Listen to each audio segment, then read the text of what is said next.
بسم اللہ الرحمن الرحیم۔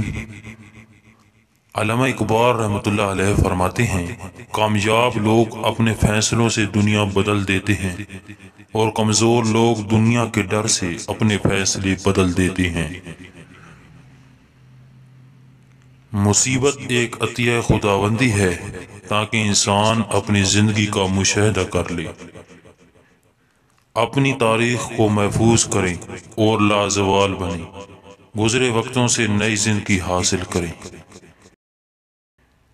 قومیں فنا نہیں ہوتی بلکہ آئندہ نسلوں کی صورت میں اپنا قائم مقام پیش کر دیتی ہیں۔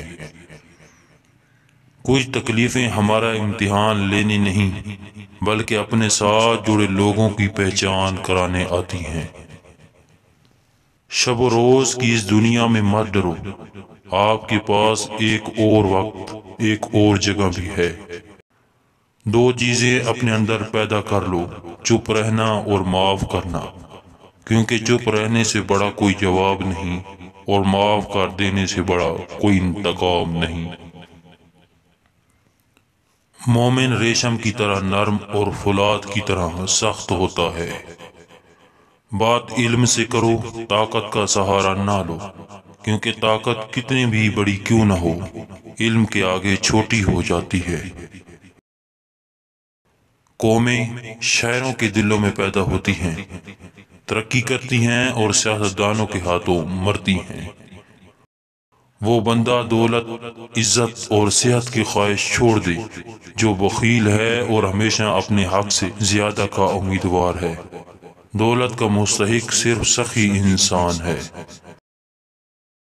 جو مسائل انسان نہ حل کر سکے، قدرت انہیں حل کر دیتی ہے۔ جب کوئی شخص خود اپنی تعریف کرے تو اس کا وقار ختم ہو جاتا ہے۔ انسان کو ہمیشہ یہ یاد رکھنا چاہیے کہ نیک عمل کبھی ضائع نہیں ہوتا۔ دوسروں کے سہارے زندگی بسر کرنا قرآن کی روح سے کافری ہے۔ اگر آدمی بننا چاہتے ہو تو بنی آدم کا احترام کرو۔ زندگی کا راز یہی ہے کہ جہاں رہو، جس حال میں رہو، خوش رہو، مطمئن رہو۔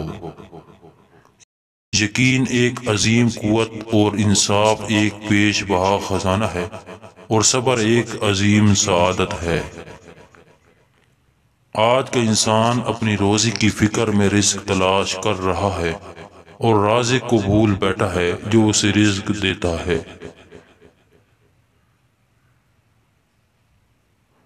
مسلمان کے لیے جائے پناہ صرف قرآن پاک ہے۔ قرآن پاک کو صرف پڑھا نہ کرو، سمجھا بھی کرو۔ جب شاعر کی آنکھیں کھلی ہوتی ہیں تو دنیا کی بند آتی ہیں، اور جب شاعر کی آنکھیں ہمیشہ کے لیے بند ہو جاتی ہیں تو دنیا کی آنکھیں کھل جاتی ہیں۔ مسلمان کی حقیقی اساس توحید اور ختم نبوت کے عقیدے پر ہے۔ غلامی بہت بڑی لعنت ہے۔ غلامی زبان سے وہ کچھ کہلوا سکتی ہے جو انسان نہیں کہنا چاہتا۔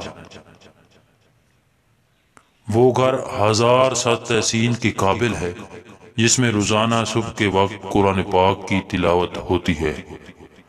آج کل تعلیم زیادہ ہے اور علم کم، جبکہ پہلے زمانے میں علم زیادہ تھا اور تعلیم کم تھی۔ ایک بڑے استاد کی حیثیت سورج کی سی ہے جو اپنی روشنی اور حرارت ہر چیز تک بھی کم وقاص پہنچاتا ہے۔ انسان کو ہمیشہ یاد رکھنا چاہیے کہ نیک عمل کبھی ضائع نہیں ہوتا۔ وہ بندہ کبھی ذلیل نہیں ہو سکتا جس میں یہ ایک خوبی ہو کہ وہ عاشق رسول صلی اللہ علیہ وسلم ہو۔ عشق رسول صلی اللہ علیہ وسلم دین بھی ہے اور دنیا بھی۔ اس کے بغیر انسان نہ دین کا رہتا ہے نہ دنیا کا۔ جو شخص اپنی عظمت کے گیت گائے وہ کبھی عظیم نہیں ہو سکتا۔ تجربے سے معلوم ہوا ہے کہ لوگ اخلاص اور دیانت کے بہت دشمن ہیں۔ میں تمہیں مومن کی نشانی بتاتا ہوں، جب اسے موت آتی ہے تو اس کے ہونٹوں پر مسکراہٹ ہوتی ہے۔ اگر شاعری کا مقصد انسان بنانا ہے تو شاعری وارث نبوت ہے۔ محبت کرنے والا بندہ خدا کی راہ پر چلتا ہے اور مومن اور کافر دونوں سے محبت کا اظہار کرتا ہے۔ گناہگار کی عاجزی عبادت گزار کے غرور سے بہتر ہے۔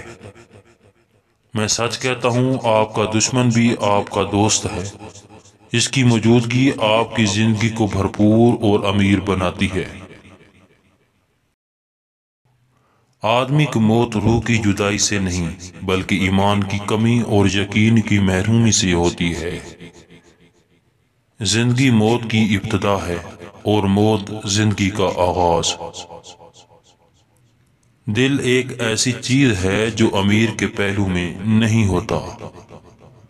زندگی دوسروں سے قرض نہیں لے جا سکتی، اسے خود اپنی روح کے اندر روشن کرنے کی ضرورت ہے۔ قطرہ سمندر میں مل کر فنا ہو جاتا ہے اور میں قطرہ رہبر سمندر بننا چاہتا ہوں۔ ہر وہ چیز جس کے پاس زندگی ہے مر جاتی ہے اگر اسے غیر ساز ماحول میں رہنا پڑے۔ علم کی جستجو جس رنگ میں بھی کی جائے عبادت ہی کی ایک شکل ہے۔ تم کامیابی اور ناکامی پر نظر نہ کرو بلکہ اپنے مقصد تخلیق کو پہچانو اور جدوجہد کیے جاؤ۔ میدان میں ہارا ہوا انسان پھر سے جیت سکتا ہے لیکن دل سے ہارا ہوا انسان کبھی نہیں جیت سکتا۔ کسی انسان کی سوچ پڑھنی ہو تو اس سے مشورہ کر لے، اس کے مشورے سے اس کا انصاف، نیکی، بدی اور علم سب جان لیں گے۔ انسان کی فطرت ہمیشہ چھوٹے چھوٹے کاموں سے ہی پتہ چلتی ہے کیونکہ بڑے بڑے کام وہ ہمیشہ سوچ سمجھ کر ہی کرتا ہے۔ انسان کی فطرت کو سمجھتے ہیں تو صرف پرندے جتنا بھی محبت سے بلاؤ مگر پاس نہیں آتے۔ جو لوگ اپنے احساس ظاہر نہیں ہونے دیتے اکثر وہی لوگ دوسروں کا خیال رکھتے ہیں۔ دوسروں کو دیکھنے کے بجائے اگر اپنے آپ کو ہی دیکھ لو تو سب سے بہتر ہے۔ ہر انسان کو چاہیے کہ وہ اپنی خامیوں کو دور کرے نہ کہ دوسروں کو تنقید کا نشانہ بنائے۔ وہ بندہ دولت، عزت اور صحت کی خواہش چھوڑ دے جو بخیل ہے اور ہمیشہ اپنے حق سے زیادہ کا امیدوار ہے۔ دولت کا مستحق صرف سخی انسان ہے۔ جو مسائل انسان نہ حل کر سکے قدرت انہیں حل کر دیتی ہے۔ جب کوئی شخص اپنی خود تعریف کرے تو اس کا وقار ختم ہو جاتا ہے۔